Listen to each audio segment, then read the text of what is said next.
ക്രിസ്തുവിൻ്റെ സമാധാനം നിങ്ങളോടുകൂടെ ഉണ്ടായിരിക്കട്ടെ. വചനകിരണത്തിലേക്ക് ഏവർക്കും സ്വാഗതം. യാത്ര തുടങ്ങിയിട്ട് ദിവസം കുറച്ചധികമായി. തുടക്കത്തിലുണ്ടായിരുന്ന ആവേശമൊക്കെ പോയിരിക്കുന്നു. വിശപ്പാണ് പ്രധാന പ്രശ്നം. അടക്കം പറഞ്ഞിരുന്നവരുടെയും പിറുപിറുത്തിരുന്നവരുടെയും ശബ്ദം ഉയർന്നു വന്നു തുടങ്ങി. കുറച്ചുപേർ കൂട്ടം കൂടി. ഇതിങ്ങനെ വിട്ടാൽ പറ്റില്ല. നേതൃത്വത്തിന്റെ പിഴവാണ് എല്ലാത്തിനും കാരണം. ചോദ്യം ചെയ്തേ പറ്റൂ.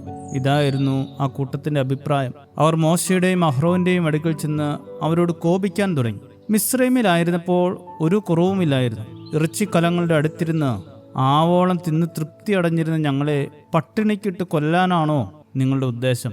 ചോദ്യത്തിൽ പതറിപ്പോയ മോശ ദൈവസന്നിധിയിൽ പ്രാർത്ഥിച്ചു. മതിവരുവോളം മന്നായും കാടപ്പക്ഷിയും അവർക്കായി അയച്ചു കൊടുത്തു ദൈവം.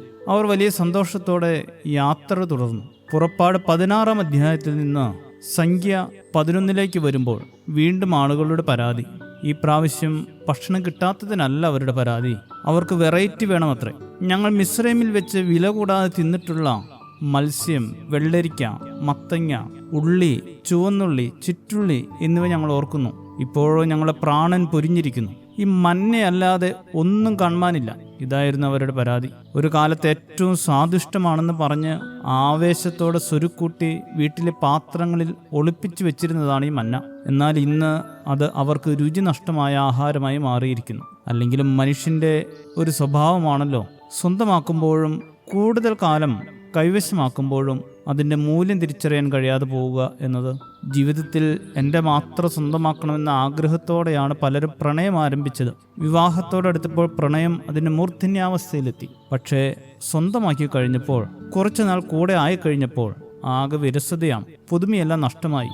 എന്നും ഇതേ മുഖമല്ലേ കാണുന്നത് തുടങ്ങിയ പരാതികൾ പലപ്പോഴും ചുറ്റും കൂടി വരുന്ന കാലമാണിന്ന്. പുതുമ തേടിയും വെറൈറ്റി അന്വേഷിച്ചും പോകുന്നവരുടെ എണ്ണം കൂടുന്നു എന്ന് വാർത്തകൾ സൂചിപ്പിക്കുന്നു. ഒരു കാലത്ത് ഏറെ ആഗ്രഹിച്ചിട്ട് പിടിച്ചു വാങ്ങിയ ഇഷ്ടങ്ങളും അനുഗ്രഹങ്ങളും സ്ഥാനമാനങ്ങളും ഒക്കെ ഇന്ന് അലോസരമായി തോന്നുന്നുവെങ്കിൽ കിട്ടിയതിന് വേണ്ടത്ര മൂല്യം കൊടുക്കുന്നില്ല എന്നതാണ് അതിനർത്ഥം.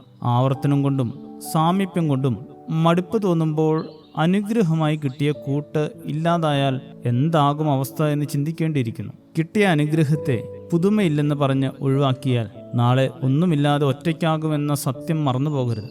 ആവർത്തനം കൊണ്ടും കൂടുതലായ സാമീപ്യം കൊണ്ടും മടുപ്പ് തോന്നുന്നവരാകാതെ എന്നും പുതുമയോടെ അനുഗ്രഹത്തെ സ്വീകരിക്കുന്നവരാകുവാൻ ഏവർക്കും ഇടയാകട്ടെ. ശുഭദിനം നേരുന്നു. ദൈവം അനുഗ്രഹിക്കട്ടെ.